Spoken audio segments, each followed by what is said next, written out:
जय श्री माताजी. श्री मातांना आपण नमस्कार करून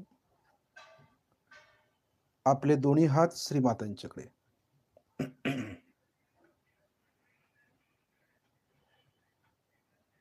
आपण भक्तिपूर्वक श्री मातांना पाहायचंय आणि लक्ष दोन्ही हातांच्या बोटांच्या वरती ठेवायचं आहे. आपलं पूर्ण अटेन्शन किंवा पूर्ण चित्त श्री मातांच्याकडे असावं. म्हणजे आपले डोळे, आपले कान, आपलं पूर्ण चित्त, देह तर आपण श्री मातांच्या समोरच ठेवलेला आहे. असं पूर्ण अटेन्शन श्री मातांच्याकडे. कुठलाही विचार आपल्या डोक्यामध्ये येऊ द्यायचा नाही. काही विचार करायचा नाही. फक्त शांत चित्तानं आपण श्री मातांना पाहायचं आहे भक्तिपूर्वक. आणि श्री मातांच्याकडून जे चैतन्य आपल्याला येतंय किंवा श्री माताही देतायत ते आपण शोषून घ्यायचं. बस एवढंच कार्य करायचं आहे. ही क्रिया करत असताना आपण पूर्णपणे शांत व्हायचं आहे. आतून शांती प्रस्थापित करायची आहे. हृदयापासून आपण शांत व्हायचं आहे. म्हणजे हृदयातलं सगळं जे काय आहे अटॅचमेंट ती सगळी काढून टाकायची. पूर्णपणे डिटॅच होऊन जायचं. कुणी काय म्हटलं, कुणी काय असतं बरंच काही आपल्या हृदयामध्ये ठेवलेलं. क्रोध, लोभ, ईर्ष्या, वासना हे सगळं काढून टाकायचं ध्यानाच्या वेळेला. आणि हृदय आपलं पूर्णपणे स्वच्छ ठेवायचं. कारण आपलं हृदय स्वच्छ झाल्याशिवाय आपण आत्म्याची प्राप्ती करून घेऊ शकत नाही. खरोखरच जर आपल्याला आत्मा पाहिजे असेल तर आपलं हृदय स्वच्छ पाहिजे, शुद्ध पाहिजे, पवित्र पाहिजे. कारण हृदयामध्येच आपला आत्मा निवास करतो. कारण हृदय धडधडते एकसारखं. त्याला चालवतो कोण? तोच सेल, तोच आत्मा. आणि तोच आपल्याला मार्गदर्शन करत असतो. म्हणून आपलं हृदय पूर्णपणे स्वच्छ असणं आवश्यक आहे. आपण आपल्या हृदयामध्ये घाण ठेवून आत्म्याची प्राप्ती करून घेऊ शकत नाही. त्यासाठी सगळं किलमिश काढून टाकायचं हृदयातलं. जरा देखील किलमिश ठेवायचं नाही. आणि लक्ष श्री मातांच्याकडे अटेन्शन, दैवी शक्तीकडे म्हणतो त्याला, डिव्हाइन पॉवर. आणि ती पॉवर श्री मातांच्याकडून आपण घ्यायची असते. म्हणजे श्री मातांच्याकडूनच मार्गदर्शन आपण घ्यायचं असतं. आणि श्री माताजी व्हायब्रेशन्स मधून आपल्याला मार्गदर्शन करत असतात. म्हणून लक्ष व्हायब्रेशन्स वरती ठेवायचं. विचलित व्हायचं नाही ध्यानाच्या वेळेला. स्थिर बसायला शिकलं पाहिजे अगोदर. शक्यतो आपण ध्यानाला बसल्यानंतर हालचाल करायची नाही. कमीत कमी हालचाल असावी. मोबाईल असेल, आता ध्यानाच्या वेळचं म्हणजे आपण स्वतः वैयक्तिक ज्यावेळी ध्यान करतो किंवा सेंटरवरती ध्यान करतो त्यावेळेला आपले मोबाईल आपण पूर्णपणे बंद करून ठेवायचे असतात. हे सांगावं लागतं काही वेळेला की बाबा आपला मोबाईल आपण बंद करा. ही शिस्त आहे. स्वयंशिस्त ज्याला म्हणतो आपण. ती शिस्त आपण स्वतःला लावून घ्यायची.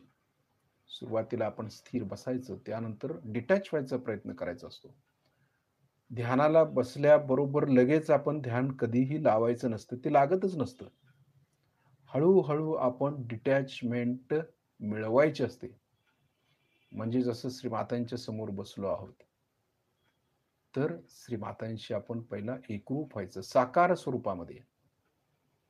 आणि साकार बघत बघतच आपल्या डोक्यातले विचार आपण काढून टाकायचं. आपलं हृदय स्वच्छ करून टाकायचं. कुणाविषयी राग असेल, द्वेष असेल, ईर्ष्या असेल तर सगळं काढून टाकायचं. स्वच्छ ठेवायचं आपलं हृदय.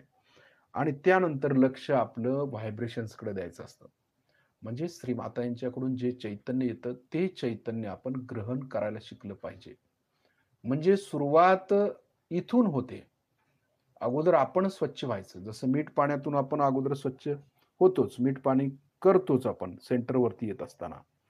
जर करत नसू, तर ती आपली चूक आहे. त्याप्रमाणे आपण मीठ पाणी करणं अत्यंत आवश्यक आहे. आत्ताच्या घडीला, सध्याच्या तरी घडीला आपण 3 वेळा मीठ पाणी हे केलंच पाहिजे. श्री गणेश अथर्व शीर्ष म्हणत आपण ही स्वच्छता करायची असते.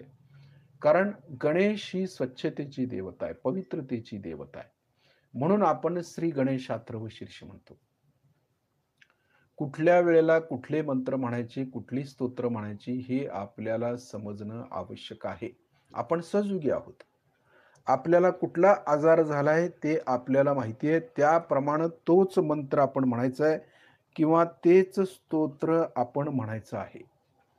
हे आपण लक्षात घेतलं पाहिजे, की सहजयोग कसा आहे हे पूर्ण अंगानं आपण समजून घ्यायचं आहे. उगीच करायचं म्हणून सगळे करतात म्हणून मी करतो, असं आपल्याला होता उपयोगाचं नाही. उगीच सेंटरवरती यायचं म्हणून काही जण येतात, बसतात, ध्यान करतात आणि जातात चणे खाऊन.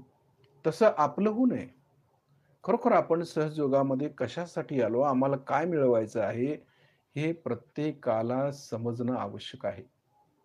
म्हणून आपलं चित्त अगोदर स्थिर करायला शिकलं पाहिजे. बऱ्याच साधकांचं चित्त स्थिर राहत नाही.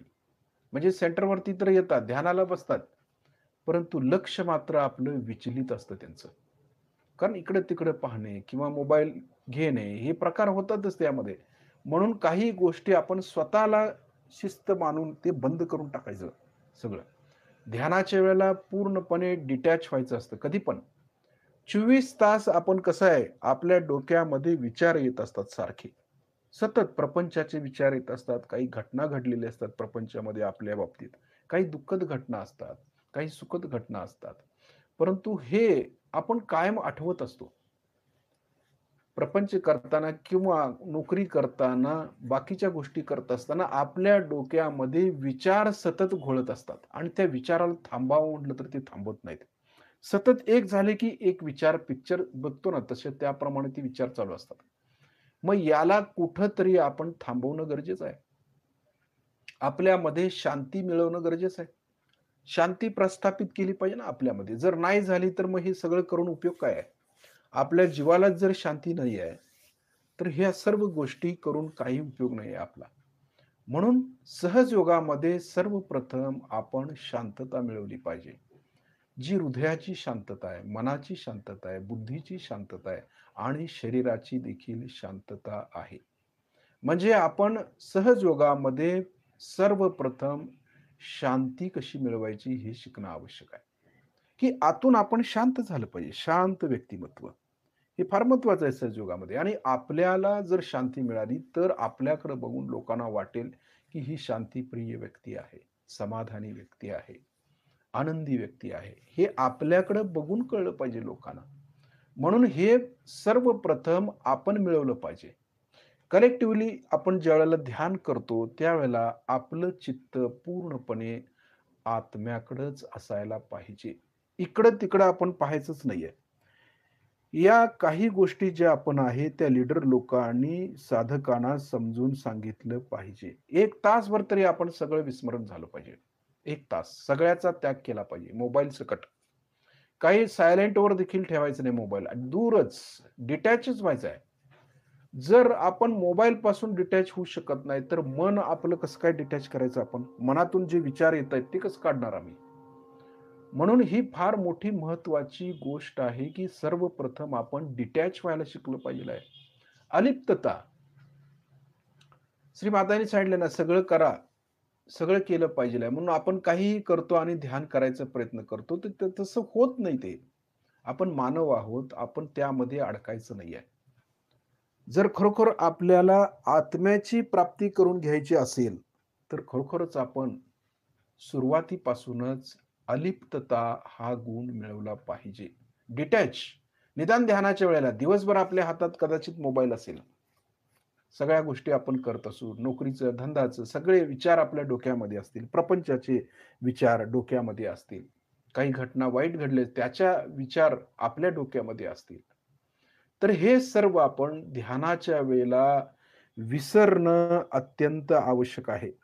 तरच आपण एक पायरी पुढे येऊ शकतो. जर आपण डिटॅच नाही राहिलो सुरुवातीपासूनच, आपण जर तसंच आलो सेंटरवरती किंवा इतर वेळेला ध्यानाला श्री मातांच्या समोर बसलो आणि ध्यान लावलं, तर ते ध्यान आपलं कधीही लागत नाही. आपण प्रयत्न करत असतो, कुंडलिनी वर चढवायची, चक्र पकडले, चक्रटिक करायचा प्रयत्न करतो. हे सर्व करत असताना आमची चक्र का पकडली हे आधी पाहिलं पाहिजे. आमची कुणाशी अटॅचमेंट आहे हे पहिला पाहिलं पाहिजे. कुणाचा विचार आमच्या डोक्यामध्ये घोंगावतोय हे आधी पाहिलं पाहिजे. म्हणजे या सर्व गोष्टी आम्ही कधी पाहायच्या? आमचं आत्मपरीक्षण आम्ही स्वतः करणं आवश्यक आहे. हे कधी करायचं आहे? ज्यावेळेला आपण श्रीमातांच्या समोर बसतो ध्यानाला, त्यावेळेला एक 10 मिनिटं आपण या सर्व गोष्टी करणं आवश्यक आहे. आत्मपरीक्षण म्हटले त्याला. म्हणजे श्रीमातांच्याकडे पाहत-पाहत आपले जे हात आहेत त्याकडे पण लक्ष पाहिजे आपलं, बोटं जे आहेत तिथे. कारण श्रीमातांच्या बरोबर आपण एकरूप होत असतो. बघा, श्रीमातांच्या बरोबर ज्यावेळेला आम्ही एकरूप होत असतो, त्यावेळी विचार आपल्या डोक्यामध्ये येतायत किंवा अटॅचमेंट आपल्याकडे येऊ शकते. काही आठवतं आपल्याला, मागचं आठवतं, पुढचं आठवतं. सगळ्या गोष्टी त्याच वेळेला आठवायला सुरुवात होतात आणि कळतं की आपलं ध्यान होत नाहीये. नुसताच आम्ही बसलेलो आहोत. काही जणांचं हेच असंच आहे, की ध्यानाला बसतो आम्ही तासंतास ध्यानाला बसतो, परंतु ध्यान लागत नाही त्यांचं. विचारामध्ये अडकलेले असतात आणि परिणामस्वरूप त्यांना व्हायब्रेशन्स म्हणजे काय कळत नाही आणि परिपूर्ण ध्यान त्यांचं होत नाही आणि ध्यान होत नसल्यामुळे त्यांना शांती प्राप्ती होत नाही, शांतता मिळत नाही. म्हणजे जे बेनिफिट्स आपल्याला ध्यानातून मिळवायचे आहेत, सहजयोगातून मिळवायचे आहेत, ते आपल्याला मिळत नाहीत. म्हणून हे प्रायमरी स्टेपच्या ज्या गोष्टी आहेत ना, आपण ध्यानाला ज्यावेळेला बसतो, त्यावेळेला सर्वांचा त्याग करून आपण ध्यानाला बसायचं आहे. बघा, सगळ्यांच्यामध्ये ज्यावेळेला आता काही लोकं आपले संन्यासी लोकं असतात किंवा मुनी लोकं असतात. हे सर्व संग परित्याग करून हिमालयामध्ये जातात किंवा एकांतात बसून ते ध्यान करतात. म्हणजे सगळ्यांचा त्याग केला की नाही त्याने. पण आपल्याला एवढं काही करायचं नाहीये. प्रपंच करत आम्हाला हा परमार्थ करायचा आहे. मग निदान 1 तासभर तरी आम्ही आत्म्यामध्ये का तल्लीन राहू शकत नाही? 1 तास झाल्यानंतर आपण जरूर विचार करावा. जरूर बाकीच्या गोष्टी आठवाव्यात. परंतु जो आपण वेळ निवडलेली आहे ध्यानासाठी, त्या वेळेला आपण पूर्णपणे अलिप्त राहण्याचा प्रयत्न करायचा आहे, की जे आम्हाला मिळवायचं आहे ना, ते आम्ही मिळवूच. असा चंग बांधून आम्ही श्रीमातांच्या समोर बसलं पाहिजे. नाही श्रीमाताजी आम्हाला गहनतेत जायचं आहे. आम्हाला आत्म्याचीच प्राप्ती करायची आहे. बाकी आम्हाला काही सुद्धा नको. हा प्रपंच करत हा परमार्थ आम्हाला साध्य करायचा आहे, हे पक्कं लक्षात ठेवलं पाहिजे आहे. आणि त्याप्रमाणे आमची वाटचाल असली पाहिजे. म्हणजे हे जे काही गुण आहेत ना, देवी देवतांचे गुण, ते आमच्या अंगी किंवा आमच्या आतमध्ये कसे उतरतील हे पाहणं देखील गरजेचं आहे. आम्ही म्हणतो गणेशाचे भक्त आहेत, फार मोठे गणेशाचे भक्त आहेत, गणपतीला जातात, मंगळवार करतात, उपास-तापास करतो, आम्ही गणपतीला जातो, नारळ फोडतो, परंतु गणपतीचं दर्शन झाल्याशिवाय जेवतच नाहीये. अशा अनेक गोष्टी आपण करत असतो. परंतु तोच गणपती जोपर्यंत त्याचे गुण आमच्यामध्ये येत नाहीत किंवा आमच्यामध्ये जागृत होत नाहीत, तोपर्यंत ह्या बाह्यातल्या गणपतीला काही अर्थ नाही आहे किंवा त्याच्या पूजनाला काहीही अर्थ नाही.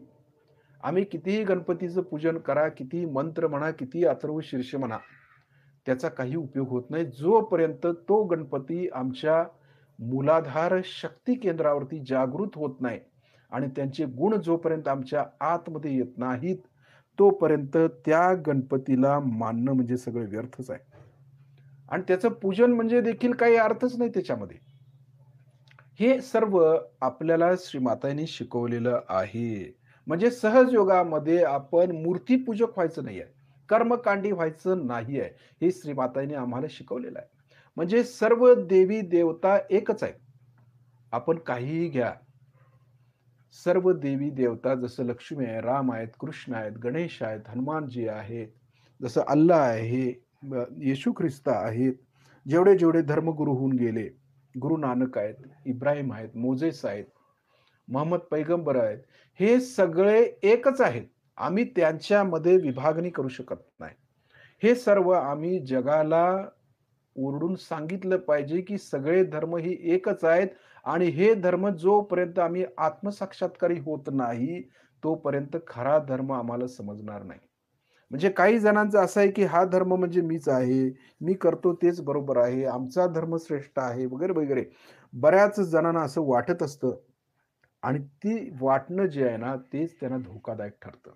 कारण आमच्या अंगणामध्ये फक्त आम्ही आमचं अंगणच बघतो. बाकीचं बाहेरच्या अंगणामध्ये आमची दृष्टी कधी जातच नाही. म्हणजे साचलेल्या डबक्यासारखा आम्ही विचार करतो. वाहत्या नदीसारखा किंवा समुद्राचा विचार आम्ही कधीच करत नाही. तर सहजयोगामध्ये आपल्याला समुद्राचा विचार करावा लागतो. कारण आपलं हृदय समुद्रासारखं विशाल आणि गहन व्हायला पाहिजे आणि आमची उंची जी आहे ना, हिमालयासारखी झाली पाहिजे. हे सहजयोग शिकवतो आपल्याला श्री माताजी शिकवतायत. म्हणजे धर्म जो आहे, तो धर्म आम्हाला मानवतेकडे घेऊन जातो.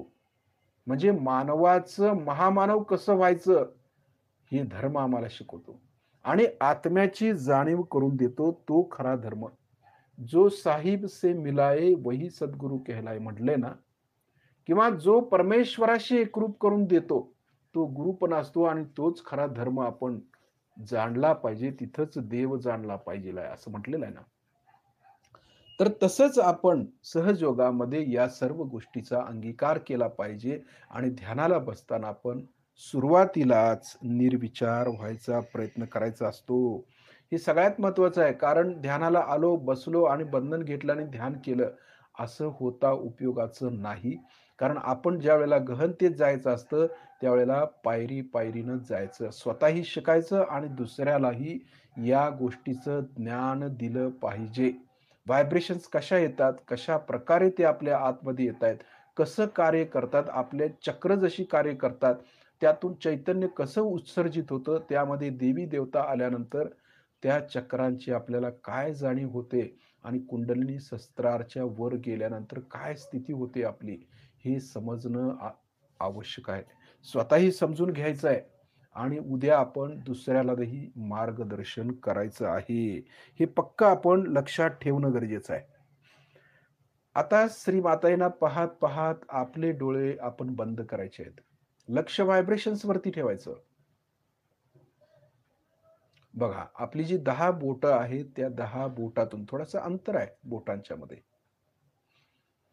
आणि या 10ही बोटामधून चैतन्य आतमध्ये येत असतं, नसांच्या मधून येत असतं. आपल्याला वाटतं बोटाच्या टोकावरती येतायत, वर-वर जाणवतं. पण ॲक्चुअली आतमध्ये जर लक्ष दिलं बोटाच्या आतमध्ये, तर आपल्याला जाणवतात, की बोटांच्या आतमध्ये ज्या नसा आहेत, त्या नसामधून चैतन्य आत येत आहेत. आणि त्या कुठपर्यंत येतायत? बघा, बघणं आवश्यक आहे. ज्यावेळेला आम्ही दुसऱ्याच्या व्हायब्रेशन्स बघतो, त्यावेळेला बोटांच्या टोकावरती पहिलं पेर, दुसरं पेर आणि तिसरं पेर आणि त्याच्या खाली अशा व्हायब्रेशन्स बघितल्या जातात. बघा, व्हायब्रेशन्स पण कशा बघायच्या असतात, हे पण आपल्याला कळलं पाहिजे. शारीरिक, मानसिक, बौद्धिक आणि स्पिरिच्युअल 4 प्रकारच्या व्हायब्रेशन्स बघावे लागतात. एखाद्या व्यक्तीला आपण पारख करायची आहे. समजा एखाद्या व्यक्तीची पारख करायची आहे किंवा त्या व्यक्तीला प्रॉब्लेम असेल किंवा एखादा साधक आहे किंवा एखादा नॉन सहयोगी आहे असेल, तर त्या व्यक्तीची पारख करायची असेल, तर आम्ही कसं करणार? व्हायब्रेशन्स बघा म्हटल्या, समजा या व्यक्तीच्या व्हायब्रेशन्स बघायचे आहेत, बघा म्हटलं, तर आम्ही काय बघणार आहे? काय शिकणार आहे त्याकडून? आम्ही दोन्ही हात त्याच्याकडे करणार आणि बघणार, की व्हायब्रेशन्स लागतायत बाबा तुझ्या. ठीक आहे, काही जणांना गार जाणवेल किंवा त्या व्यक्तीचे कदाचित हार्ट जाणवेल, बॅक आज्ञा जाणवू शकते. लेफ्ट हार्ट किंवा राइट हार्ट पण लागू शकतं. लेफ्ट स्वादिष्टान लागू शकतं. म्हणजे कुठलीही बोटं म्हणजे डावीकडची बोटं लागतील किंवा उजवीकडचीही बोटं लागतील आणि थोड्याशा व्हायब्रेशन्स आपल्याला जाणवतील असंही होऊ शकेल. मग याच्यावरून आपण काय अर्थ काढायचा? हे समजणं गरजेचं आहे ना. एखाद्या व्यक्तीच्या व्हायब्रेशन्स आम्ही बघतोय, त्याचे प्रॉब्लेम सॉल्व्ह करण्यासाठी. तर त्याचं कन्क्लुजन काय काढायचं आहे, की ह्या बाबा एवढी चक्र ह्याची लागतायत, मग काय प्रॉब्लेम आहे? हे कसं म्हणा? मग एवढंच सांगणार का आम्ही? नाही बाबा ही तुझी चक्र लागतायत आणि त्याप्रमाणे ती चक्र तुझी सोडव. बस संपलं. याच्यापुढे काय? आपल्याला याचा अभ्यास करणं गरजेचं आहे आणि हेच आम्ही ज्ञान घ्यायचं आहे श्रीमातांच्याकडून. हेच आम्हाला समजलं पाहिजे, की श्रीमाताई जे चैतन्य देतायत ना, त्यातून हेच ज्ञान देतायत, की या माणसाला हे चक्र लागते म्हणजे हा आजार आहे किंवा या माणसामध्ये हा प्रॉब्लेम आहे किंवा त्याच्या पूर्वजांच्याकडून किंवा त्याच्या माता-पित्याकडून हा त्याला प्रॉब्लेम आलेला आहे. तो कुठल्यातरी अगुरूचं करत आहे आणि सध्या त्याला हे प्रॉब्लेम्स आहेत. हे कसं समजणार? ही व्हायब्रेशन्सवरती समजणार. त्यासाठी आपल्याला शारीरिक, मानसिक, बौद्धिक आणि स्पिरिच्युअल लेव्हलच्या व्हायब्रेशन समजणं आवश्यक आहे त्या व्यक्तीच्या. तर आपल्याला त्याच्या पूर्ण व्हायब्रेशन समजतील, अर्धवट नाही. आम्ही काय करतो, अर्धवटच नॉलेज घेतो काही वेळेला. हे येतात ना व्हायब्रेशन, नाही बाबा तुझं विशुद्धी लागते. नाही तुझं हार्टच लागते. बस संपलं. याच्यापुढे काय? हे लागतंय ठीक आहे. त्या माणूस बिचारा अडचणीत आहे कुठेतरी. त्यामुळे त्याचं ते चक्र लागते. मग कदाचित आम्ही त्यांना ट्रीटमेंट सांगू, "येत नाही बाबा तू असं कर, कॅन्डल ट्रीटमेंट घे किंवा अमकं कर, तमकं कर." ट्रीटमेंट्स करा आणि कुंडलिनी सहस्त्रारमध्ये हे एवढंच सांगू शकतो. परंतु हा आपला अभ्यास आहे, की हे जे प्रॉब्लेम्स त्याला आलेले आहेत, ते कुठून आलेले आहेत? शारीरिक पातळीवरनं आलेले आहेत?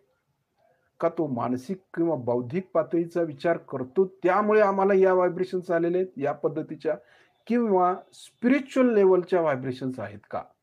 हे समजण्यासाठी आपल्याला व्हायब्रेशनचा पूर्ण अभ्यास असला पाहिजे आणि तो अभ्यास आपण श्रीमातांच्या समोर बसून करायचा आहे. कारण एखाद्या व्यक्तीला पारखायचं आहे म्हटल्यानंतर त्याला पूर्ण अभ्यास केला पाहिजे ना. समजलं पाहिजे नुसताच गार होतंय, गरम होतंय, टोचतंय, चुरचुरतंय बस संपलं. मग का ही चक्कर लागतात? त्याचं बॅकग्राऊंड काय आहे? तो विचार काय करतो? त्याची भावनिक स्थिती काय आहे? आणि त्याची स्पिरिच्युअल म्हणजे आत्मिक स्थिती सध्या काय आहे?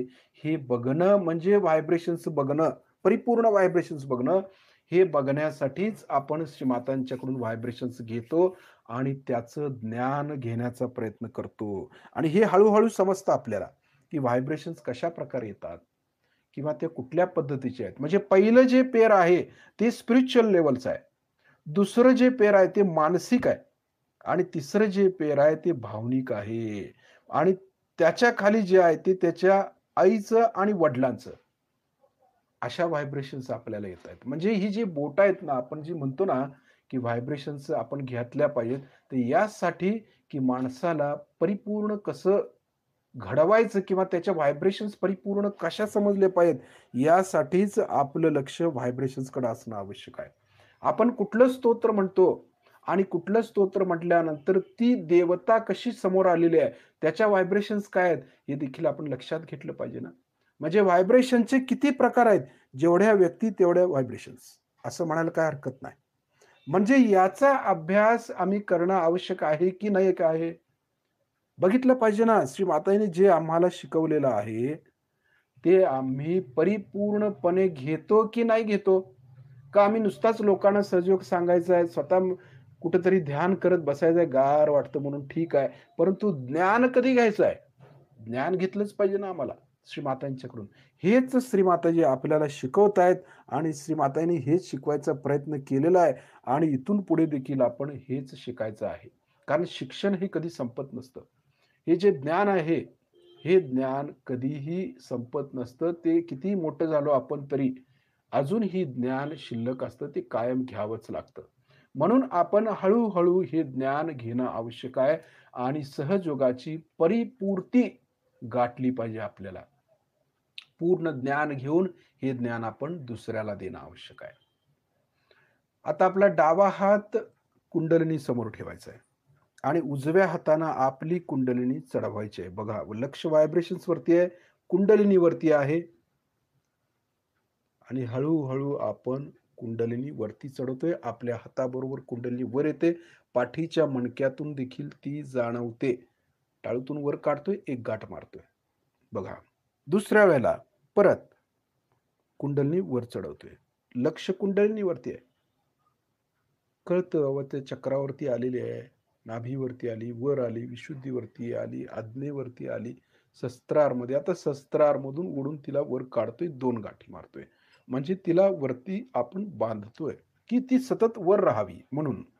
परत तिसऱ्या वेळेला परत कुंडलिनी चढवतो. शिस्तीत चढवायची. काही घाई करायची नाही आपल्याला, कारण व्हायब्रेशन कळायला पाहिजेत. कुंडलिनी कुठे आहे ते समजणं आवश्यक आहे. आपल्या हाताबरोबर ती वर आली हेही कळलं पाहिजे. 3 गाठी मारतोय आपण. हे जे ज्ञान आहे, हे ज्ञान अगोदर घेतलं पाहिजे. हे प्रायमरी स्टेपचं ज्ञान आहे. हे घेणं आवश्यक आहे.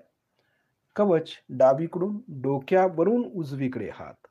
बघा, उजवीकडून डोक्यावरून डावीकडे हात. हे देखील सांगावं लागतं प्रत्येक साधकाला. नाहीतर भरभर बरोबर बंधन घेतो आपण. कवच चालूच आहे. लक्ष कवचावरती ठेवायचं आता.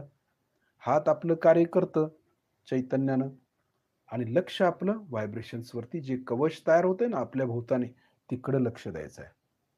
हे फार महत्वाचं आहे. आपल्या भोवती कवच असणं आणि आपण या कवचामध्ये सुरक्षित राहणं अत्यंत गरजेचं आहे. गांभीर्यपूर्वक या गोष्टी आपण केल्या पाहिजेत. गांभीर्यपूर्वकच बंधन घेणं आवश्यक आहे.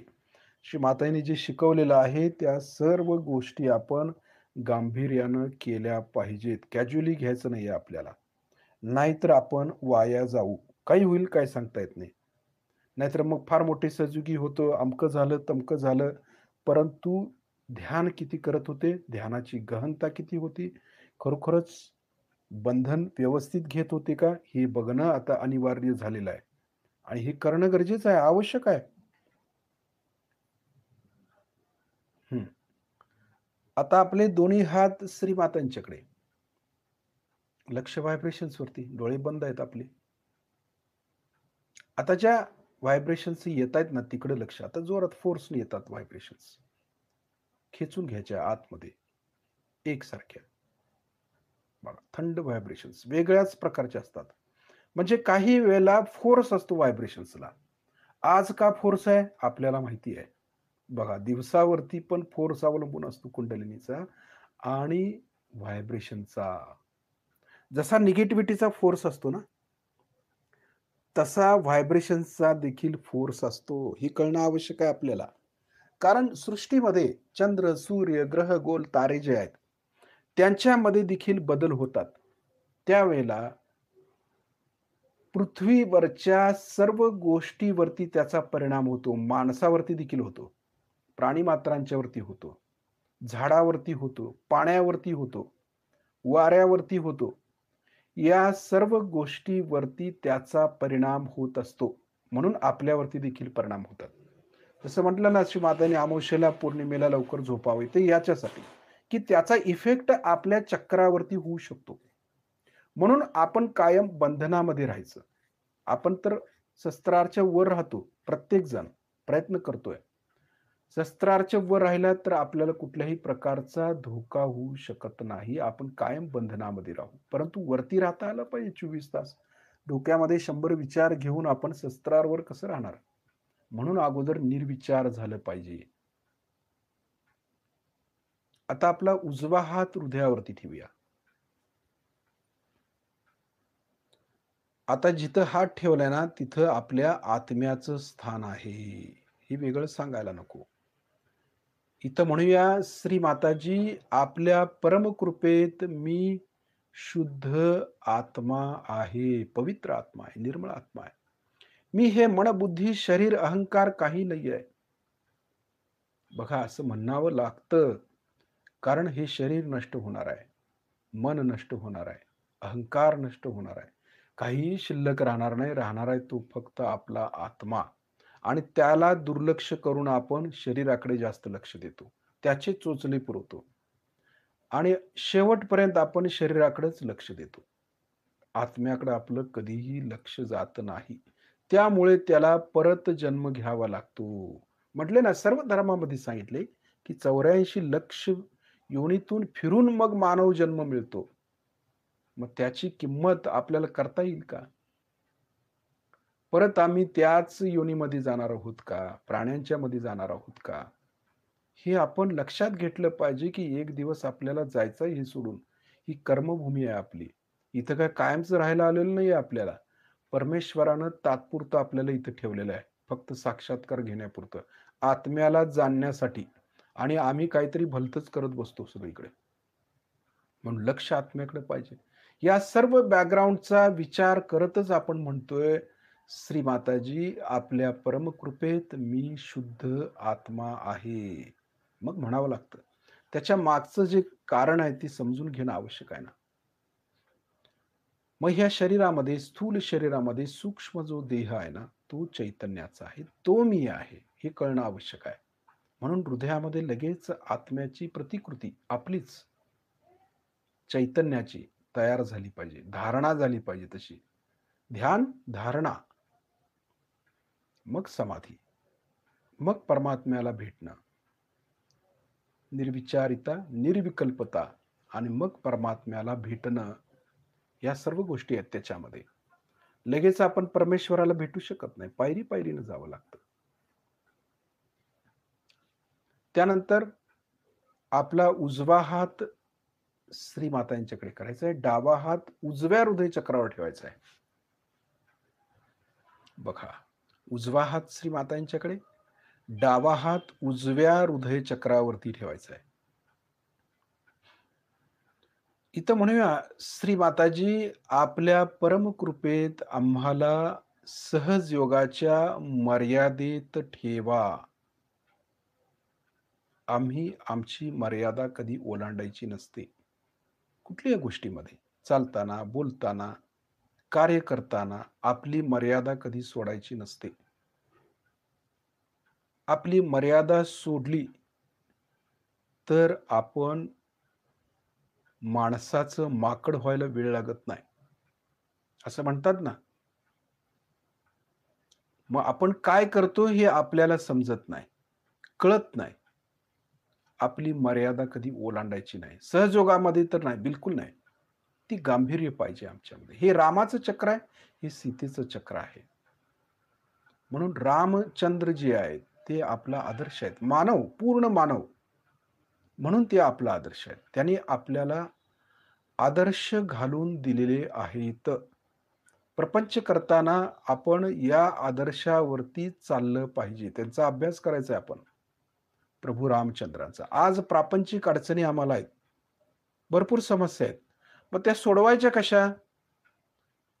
तर आपण रामायण वाचावं. जे रामाने आदर्श घालून दिलेले आहेत, जे परिपूर्ण मानव आहेत, जे विष्णूचं अवतरण होतं, परंतु ते विसरले होते, की विष्णूचं अवतरण आहे. कारण त्याला मानवाला काही शिकवायचं होतं. त्यांना धर्मामध्ये उभा करायचं होतं. त्यांना प्रपंचामध्ये ज्या अडचणी आहेत, त्या सोडवायच्या होत्या. म्हणून त्यांनी स्वतः कर्तव्य केलं. भावनेला महत्त्व दिलं नाही. मग एक राजा होते, आदर्श राजा, आदर्श पिता, आदर्श मुलगा. या सर्व गोष्टींचा जो आदर्श आहे ना, तोच प्रभू रामचंद्रजी होते. म्हणून रामाचं हे चक्र आणि सीतेचं हे चक्र आपल्यातलं जागृत पाहिजे. सहजयोग्यांच्या मध्ये तर पाहिजेच पाहिजे. एक पत्नी व्रताचं पालन करणं आवश्यक आहे. किंवा पत्नीने देखील एक पतिव्रताचं पालन केलं पाहिजे. तो आदर्श आहे आपल्यामध्ये पहिलं. त्यांच्यामध्ये कसं राहायचं किंवा त्या दोघांच्या मधलं नातं कसं असायला पाहिजे. एकमेकाचा ते त्याग करू शकत नाहीत, परंतु समाजासाठी ते एकमेकांचा त्याग त्यांनी केला. म्हणजे जनहाचं जे काही चक्र आहे आपलं ते विष्णूचं चक्र आहे. म्हणजे जनमत जे आहे ते त्यांच्या दृष्टीने फार महत्वाचं होतं. म्हणजे कलेक्टिव्हिटी. आपल्या दृष्टीनं कलेक्टिव्हिटी. कलेक्टिव्हिटीला त्यांनी फार महत्त्व दिलं आणि त्यांनी मग स्वतःचा देखील त्याग केला. रामाने पत्नीचा त्याग केला. पत्नीने त्यांच्या दृष्टीनं धर्मानं रामाचा त्याग केला. हे वरवर आहे सगळं. परंतु आतून ते अगदी प्रेमळच होते. परंतु जगाच्या दृष्टीनं ते वेगळे झाले. म्हणजे कर्तव्य केलं ना त्यांनी. जसं रामाने 14 वर्ष वनवास भोगले. म्हणजे पित्याचं कर्तव्य पार पाडलं. भावाने त्याचं कर्तव्य पार पाडलं. पत्नीने त्यांचं कर्तव्य पार पाडलं. आईने त्यांच्या संबंधित जे काय कर्तव्य आहेत ती पार पाडली. म्हणजे शेवटी रामायण जे आहे ते कर्तव्यच पार पाडायला शिकवतं. म्हणजे प्रपंच करताना ह्या गोष्टी आपण लक्षात घेणं आवश्यक आहे, की हे जे रामायण आहे ना, आपण म्हणतो पुराणातली वांगी पुराणातच. म्हणजे हे कोण वाचतं का? पण आज त्याची गरज आहे. आज त्याची अत्यंत गरज आहे. जी संसार करतात ना, संसारिक जी लोकं आहेत, प्रपंच करणारी जी माणसं आहेत, तिने रामायण अवश्य वाचावं आणि त्याप्रमाणे त्यांनी आचरण करावं. सहजयोग्यांच्या मध्ये तर ते पाहिजे. नॉन सहजयोग्यांचं एक राहिलं बाजूला. परंतु सहजयोग्यांच्यामध्ये रामाचं तत्व, सीतेचं तत्व जागृत असलं पाहिजे. त्याशिवाय सहजयोग साधत नाही. कारण ही शक्ती आहे आणि शक्ती नसेल, तर आपण कुठलाही मंत्र म्हटला, तर तो फलद्रूप होणार नाही. कुठलंही स्तोत्र म्हणा, फलद्रूप होणार नाही. कारण शक्तीची साथ नाही आहे.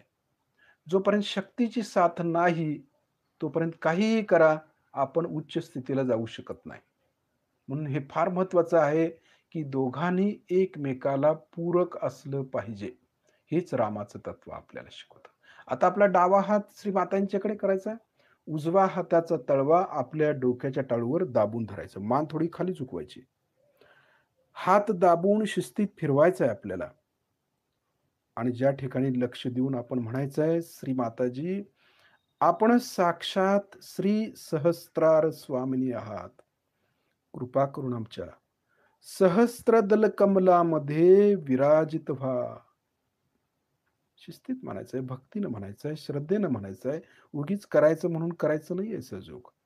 याला काहीतरी अर्थ आहे. श्री माताजी, आपण साक्षात श्री आदिशक्ती आहात. कृपा करून आमच्या सहस्त्रार चक्रामध्ये विराजमान व्हा. बघा, हात दाबून फिरवतोय. त्यानंतर तो हात वरती उचलूया. 7-8 इंच वर. थोडासा वर, खाली, मागे, पुढे गोल फिरून पाहूया, की टाळूतून आपल्याला चैतन्य लहरी जाणवतात का? जाणवल्याच पाहिजे, परंतु बघायचं तरी देखील. त्यानंतर हात खाली घेऊया आणि चित्तानं बघूया आपली कुंडलिनी सहस्त्रारचं भेदन करून वर आली का?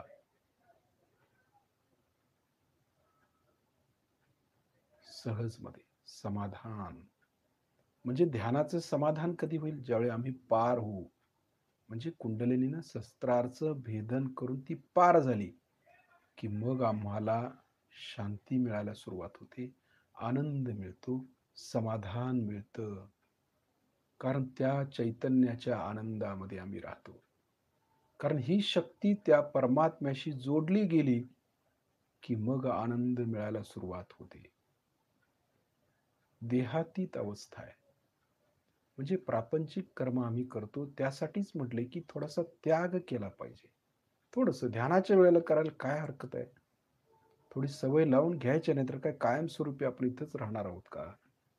हा विचार करायचा. निदान 1 तासाला तरी आम्ही मग सगळ्याचा त्याग करतो म्हणायला पाहिजे. मग हळू-हळू 2 तास, मग 3 तास. मग खऱ्या अर्थानं आम्ही परमेश्वराची प्राप्ती करण्याच्या मार्गात आहोत असं म्हणायला काही हरकत नाही. नाहीतर आम्ही सहयोग करतो आणि आम्हाला सगळं पाहिजे. याला कुठले सहयोगी? त्याग करता आला पाहिजे ना.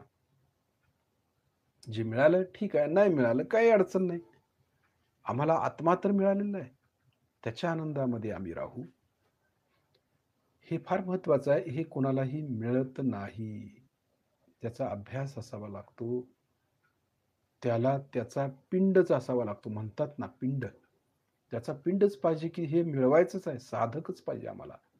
साधक नसेल तर तो भरकटणार, इकडे-तिकडे जाणार, प्रपंचात अडकणार. परंतु जो खरा साधक आहे तोच आत्मा प्राप्त करून घेऊ शकतो. बाकी कुणी नाही. म्हणून साधक असायला पाहिजे. साधक प्रवृत्तीचीच माणसं आपल्याला पाहिजेत. तेच शेवटपर्यंत टिकणार आहेत. लक्ष शस्त्राच्या वरती आहे आपलं.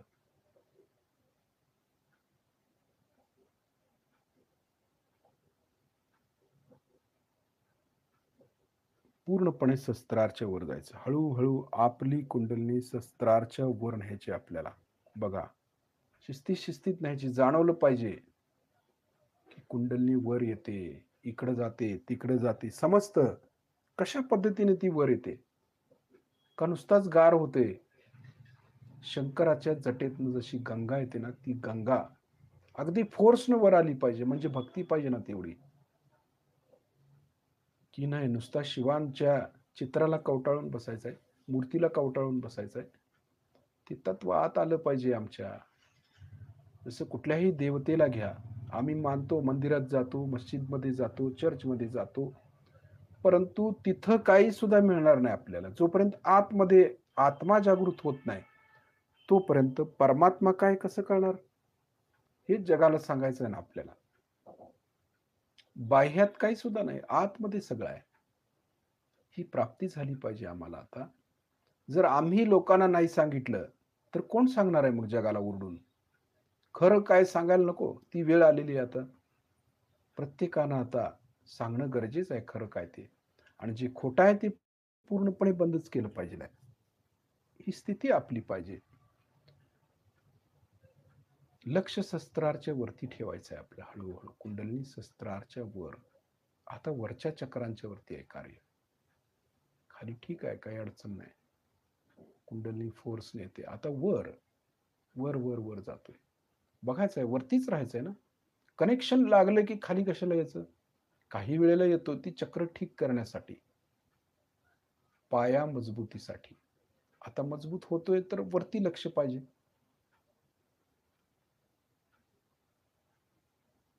व्हायब्रेशन्स वरती आणि शस्त्राच्या वर. बघा कशा प्रकारे व्हायब्रेशन्स येतात ते कळलं पाहिजे. एक एक पायरीनं वर जातोय आपण. आता खालून वर जातोय बघा. वर जातोय, जातोय, जातोय, शिस्तीत जातोय. आकाश तत्वापर्यंत जातं का बघायचं. तो गारवा वाढत वाढत कुठपर्यंत जातो बघायचं. आत्मपरीक्षण म्हटलं त्याला. स्वतःच्या आत्म्याचं परीक्षण. स्वतःच्या कुंडलिनीकडे लक्ष पाहिजे. म्हणूनच आपण इकडं तिकडं पाहायचं नाही. त्याचं त्या माणसाचं चित्त स्थिर नसतं. सहयोगी नव्हेच तो इकडं तिकडं पाहून ध्यान करणारे. सहयोगी कसले? असे सहयोगी काहीच कामाचे नाहीत. त्यांनी येऊच नाही, करूच नाही ध्यान. अगदी स्थिर पाहिजे. गहन उतरायला पाहिजे ना. स्थिरत्व तरच प्राप्त होणार आहे. नाहीतर काय उपयोग आहे त्याचा प्राप्त करण्यात? काही अर्थ नाही. लक्षवरती जाणवतं वर, वर, वर. तरच पुढचं गणित येईल ना. समजेल की याच्यावर काय आहे ते कळेल. पहिलीच पायरी ठीक नसेल तर वर कसं जाणार? आणि ते सर्वांनी मिळून जायचं आहे. कोणी एकट्या दुकट्याने नाही. कलेक्टिव्हिटी, सामूहिकता. सामूहिकतेला महत्व आहे. वैयक्तिक ध्यानाला महत्व नाही. सामूहिकता. प्रत्येकाचं मत घेऊनच कार्य करायचं आहे. कलेक्टिव्हिटी फार महत्वाची आहे. आम्ही म्हणतोय तसं तुम्ही ऐकायचं नाही. तुम्ही म्हणाल तसं आम्ही करू. असं आहे ते. उलटं आहे शास्त्र. ही कलेक्टिव्हिटी आहे. की सर्वांचं जनमत, कलेक्टिव्हिटीचं मत काय? ते आमचं मत असलं पाहिजे. म्हणजे खरी कलेक्टिव्हिटी. नाहीतर आम्ही काय म्हणतोय त्याप्रमाणे कलेक्टिव्हिटी ऐकलीच पाहिजे. ते असंच केलं पाहिजे. ती कलेक्टिव्हिटी नव्हे. काहीतरी दडपशाही म्हणायला पाहिजे. त्याला काही अर्थ नाही आहे. दुसऱ्याचं आपण लादून घ्यायचं सगळं. स्वतःला त्रास करून घ्यायचा. काही उपयोग नाही. आत्मा मुक्त आहे, मोकळा आहे म्हणतो आणि त्याला दाबून बांधून ठेवायचं. अगदी कशाच्या तरी दडपणाखाली कार्य करायचं. कशासाठी? कलेक्टिव्हिटीला जिथं महत्व नाही, कलेक्टिव्हिटी काय म्हणते ते ऐकून बाकीच्यांनी करायचंय सगळं. त्यांचं ऐकून आम्ही नाही करणार. आमचं ऐकून त्यांनी करायचं आहे. हे महत्वाचं आहे. कलेक्टिव्हिटीचं महत्व आहे. श्री माताजी कलेक्टिव्हिटीतून कार्य करत असतात. प्रत्येक साधकाला महत्व दिलं पाहिजे. फार महत्वाचं आहे ते. आणि प्रत्येक साधकांच्या मध्ये श्री माताजी आहे. त्यामुळे तुम्ही काय म्हणाल ते आम्ही ऐकू. सर्वजण ऐकू. आणि ऐकलंच पाहिजे. लक्ष शस्त्राच्या वरती. आकाश तत्वामध्ये जो गारवा खालून वर जातो ना, तो कुठपर्यंत वर जातो ते पाहतोय.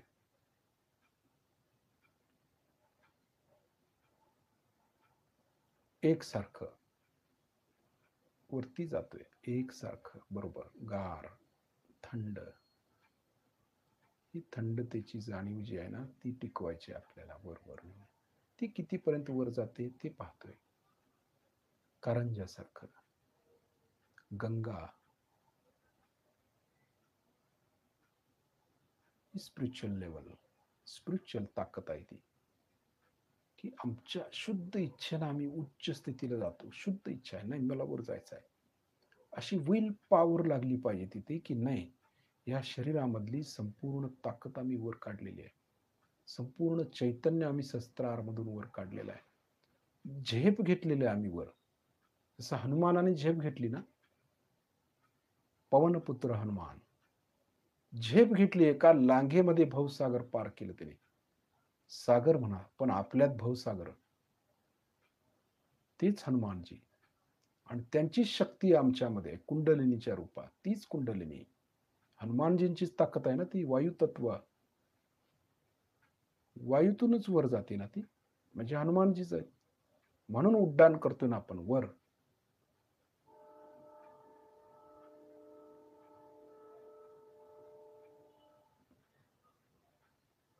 ती हनुमानांची शक्ती आकाश तत्वामध्ये. त्यांचंच वास्तव्य आहे आकाशामध्ये. त्यांचंच अस्तित्व आहे. त्यांचंच कंट्रोल आहे आकाश तत्वावर. वायू तत्वावर आहे. म्हणजे आकाश तत्वावर. रुद्र. म्हणूनच वरती वरती जातोय आपण. त्यांच्या कृपेमुळे. कारण ते ब्रह्मांडात कुठेही जाऊ शकत होते. चित्त चित्त चित्तावर ना, चित्तावर ते आरूढ होते. कारण हनुमानाने सूर्य गिळला आणि कुठं ठेवला? लिव्हर. ह्या लिव्हरमध्ये म्हणजे चित्त तिथंच आहे ना. सगळ्या गोष्टीला अर्थ आहे काहीतरी. हे समजणं आवश्यक आहे, की हे का घडलंय असं? हे सहजयोग्यांसाठीच घडलेलं आहे. त्याचा अर्थ आपण समजून घेतला पाहिजे, की आपण किती उच्च स्थितीला जाऊ शकतो. नुसता हनुमान स्तोत्र म्हणून हे होत नाही. तर खरोखरच ती त्या स्तोत्राबरोबर ती भक्ती आपली वाढली पाहिजे. आणि त्या भक्तीची ती उत्कट परिसीमा म्हणतो ना, भक्तीची परिसीमा त्यातून वर राहतो आपण. भक्तीने वर राहतो. त्या तत्वामध्ये जातो. हे महत्वाचं आहे. म्हणजे आपल्या ज्या भावना आहेत त्या अशा वाया जाऊ द्यायच्या नसतात. त्याचा उपयोग शस्त्राच्या वरती होतो आपल्याला. ती भक्ती आपल्याला शस्त्राच्या वरच्या चक्रांची जाणीव करून देते आणि आम्ही उच्च स्थितीला जातो. म्हणून भक्ती महत्वाची आहे. आपण वर राहिलो शस्त्राच्या.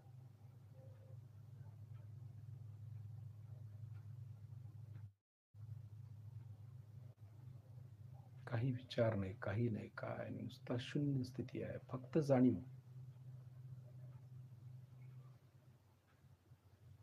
काही लावलं तर लक्ष तिकडे जाईल म्हणून लावलेलं नाही. काही वेळेला मातांचं लेक्चर आपण ऐकतो, परंतु कसं असतं काही वेळेला कुंडलिनीला फोर्स असतो आणि तिच्याशी एकरूप होणं गरजेचं असतं. जर कानाने दुसरं ऐकलं तर चित्त खाली येईल आपलं. म्हणून वरती राहायचं आहे. शून्य स्थिती. काही नाही, आपले कान देखील शस्त्राच्या वर लागलेत. आपले डोळे शस्त्राच्या वर लावलेले आहेत. शस्त्रारमधून आपण ऐकलं पाहिजे. बघा श्रीमाताने एका ठिकाणी सांगितलं ना, शस्त्रारमधून ऐकायला पाहिजे आपण कान बंद करून. म्हणजे कान कुठं लावले पाहिजेत? शस्त्राच्या वर. डोळे कुठं लावले पाहिजेत? शस्त्राच्या वर. शस्त्रारमधून आपण बघू देखील शकतो. त्यालाच तिसरा नेत्र म्हणतो ज्ञानाचा. तो शस्त्रार. तिथं डोळे लावले पाहिजेत, तिथं कान लावले पाहिजेत आणि चित्त देखील तिथंच आहे. म्हणजे या तिन्ही गोष्टी आपल्याला तिथं लावणं गरजेचं आहे. म्हणूनच ऐकायचं नाही काय किंवा बघायचं नाही. डोळे तर बंद केलेले आहेत, पण कान कसे बंद करणार? म्हणून आपण काही वेळेला ऐकतो की त्या स्थितीमध्ये राहावं म्हणून. परंतु डीप ध्यानामध्ये जर जायचं असेल तर शक्यतो काय ऐकू नये म्युझिक शिवाय. म्युझिककडे जास्त लक्ष जात नाही आपलं, कारण कानावरती शब्द पडत असतात आणि आपोआप कुंडलिनीकडे लक्ष जातं. वरती वरती राहतो आपण. काही वेळेला ऐकावं श्रीमातांचं लेक्चर, पण सेपरेट ऐकलं तरी चालेल. अगदी चित्त देऊन ऐकावं, त्याचा विषय नाही. परंतु ध्यानाच्या वेळेला, गहन ध्यानाच्या वेळेला शक्यतो आपण डीपमध्ये जाण्यासाठी चैतन्याकडे जास्त लक्ष असावं, निराकाराकडे लक्ष जास्त असावं, कुंडलिनीकडे जास्त लक्ष असावं. म्हणजे ते कळतं. लक्षवरती आहे आकाशामध्ये. म्हणजे हा जो खालून गारवा वर गेलेला आहे तो गार आहे, अगदी थंड. तो वरती वरती वरती जातोय. व्हायब्रेशन्स मध्ये पण फरक पडत जातो. लक्षात येतं आपल्या की व्हायब्रेशन्स मध्ये पहिल्या कशा होत्या, आत्ता कशा आहेत, कळतं.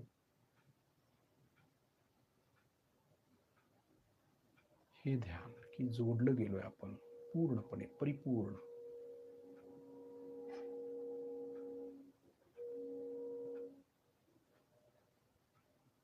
आमचे कान, डोळे, चित्त सगळं लावलेलं आहे कुंडलिनीवरती, आकाश तत्वामध्ये लावलेलं आहे. तिथूनच काय असेल ते आपला श्वास देखील शस्त्रार म्हणून घेता आला पाहिजे. बघा, समाधी म्हणजे काय माहितीये? श्वास शस्त्रार मधून घेता आला पाहिजे. किती डीप आहे ते, गहन आहे, पण तेवढी गहनता आपल्यात आली पाहिजे. सगळं बंद झाले तरी चालेल, पण शस्त्रार सुरू पाहिजे. सगळं शरीर भ्रष्ट होऊ दे, आपलं भ्रष्ट, परंतु शस्त्रार मधून सगळ्या गोष्टी घटित होतील. तिथूनच आवाज ऐकायला पाहिजे, तिथूनच बोललं पाहिजे, तिथूनच बघितलं पाहिजे, आणि तिथूनच जाण्याचा मार्ग आहे शेवटी. पक्क लक्षात घेऊया आणि म्हणून शस्त्रारच्या वरती राहूया. डीप ध्यान म्हणजे काय माहिती आहे? हेच आहे. कानाने ऐकणं, डोळ्यांनी बघणं आणि चित्तानं त्याची जाणीव करून घेणं, शस्त्रारच्या वरची म्हणजे डीप ध्यान. नाहीतर कानाने काहीतरी ऐकतो आणि ध्यान लावतो मी शस्त्रारवर, कधीही होऊ शकत नाही. गहनतेत जाऊ शकत नाही. सेपरेट जरूर ऐका, परंतु ध्यानाच्या वेळेला शक्यतो फक्त कुंडलिनीकडं आणि व्हायब्रेशन्सकडे लक्ष असावं. करून बघायचं आपण, प्रॅक्टिकल आहे ते.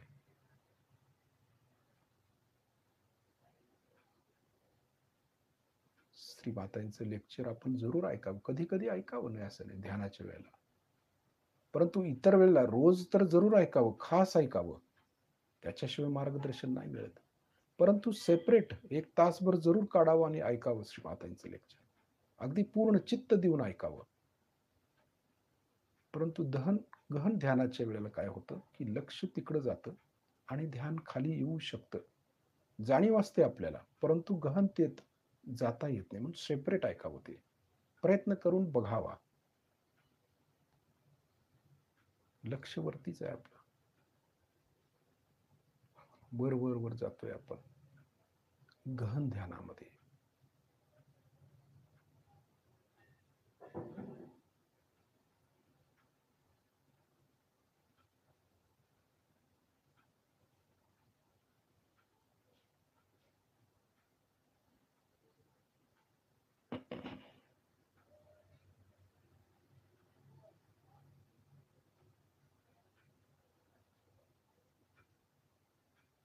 चिंब भिजून जातो आपण, आपला चेहरा देखील भिजून जातो चैतन्यानं.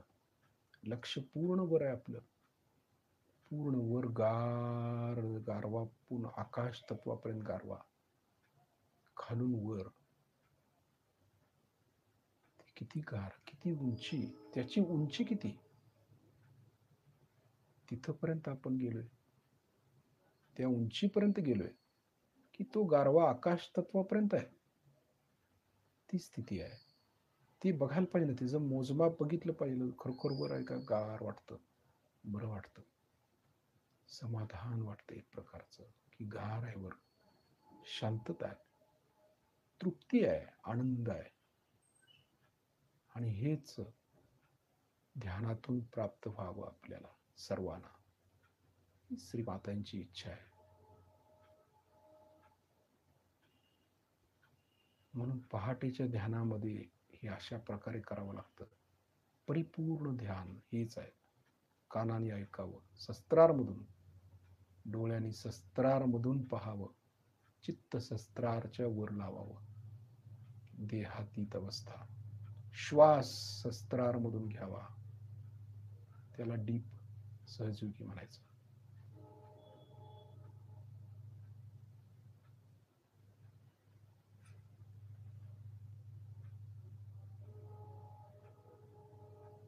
पूर्ण योगी.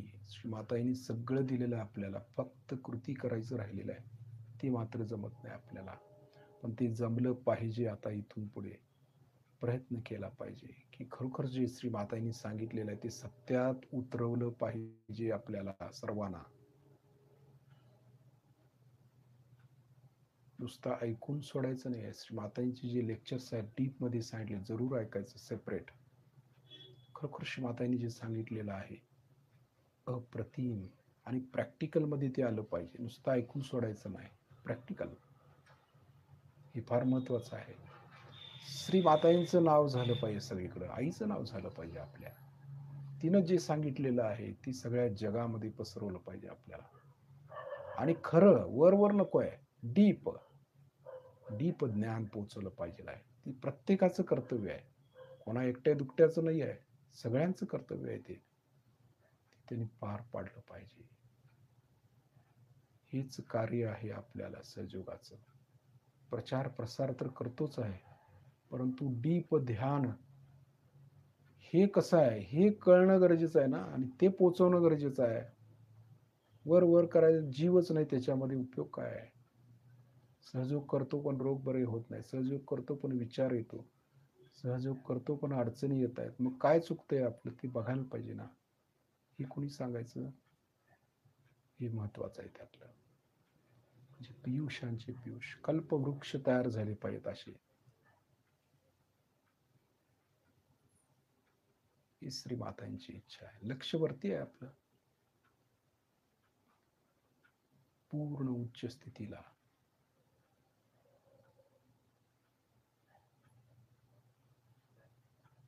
किती वर जातो त्याला महत्व नाही आहे, परंतु वरती भरपूर आहे. कितीही वर गेलो तरी ते संपणार नाही. चैतन्य सगळीकडे आहे.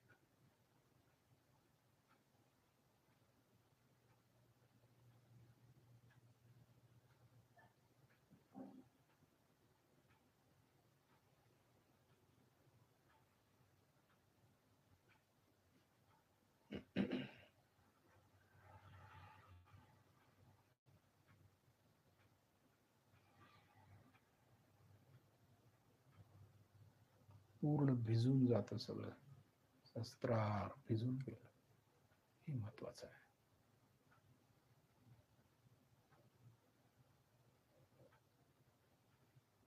हा जो गारवा आहे ना तोच टिकवून ठेवायचा असतो आपल्याला,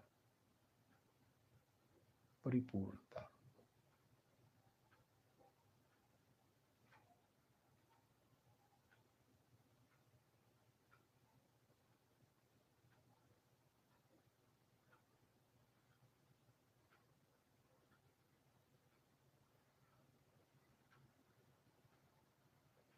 खाली येऊच वाटत नाही काही वेळेला, असंही होतं. कारण गहन ध्यानामध्ये विचार करावं म्हटलं तरी विचार येत नाहीत. बघा, एकदा ती स्थिती पकडली आली की मग विचार करावं म्हटलं तरी होत नाही. सगळ्यांना क्षमा होतेच, कारण मला वर जायचंय शस्त्राच्या, म्हणून क्षमा केली. काही नको, सगळं सोडून त्या आनंदामध्ये तल्लीन होतो. लीन, तल्लीन.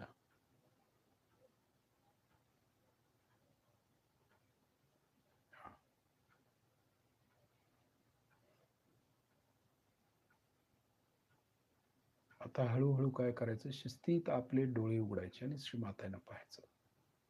लक्ष तिथंच असू दे, डोळे उघडे ठेवून लक्ष असू दे, पण बघायचंय श्रीमातांना. लक्ष वरती आहे. गार जो खालून वर गारवा गेलाय तो तसाच राहू दे वर. बघायचंय श्रीमातांना. लक्ष व्हायब्रेशन्स वरती पण आहे. जो वर गारवा आहे तोच हातामध्ये आहे. कुठल्या स्टेपला जातोय आपण त्याच्या व्हायब्रेशन्स येतील हातावर.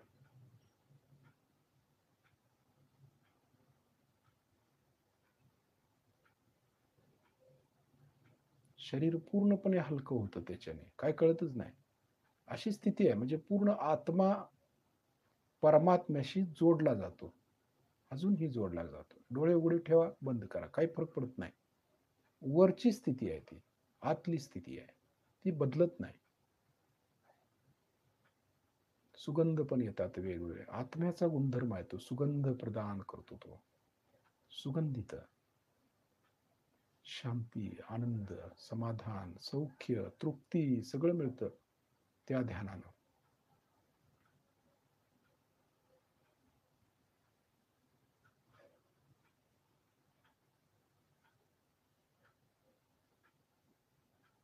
चैतन्यामध्ये न्हावून निघतो आपण, असं आहे ते. आता आपण श्रीमातांना नमस्कार करूया, त्यांचे आभार मानूया.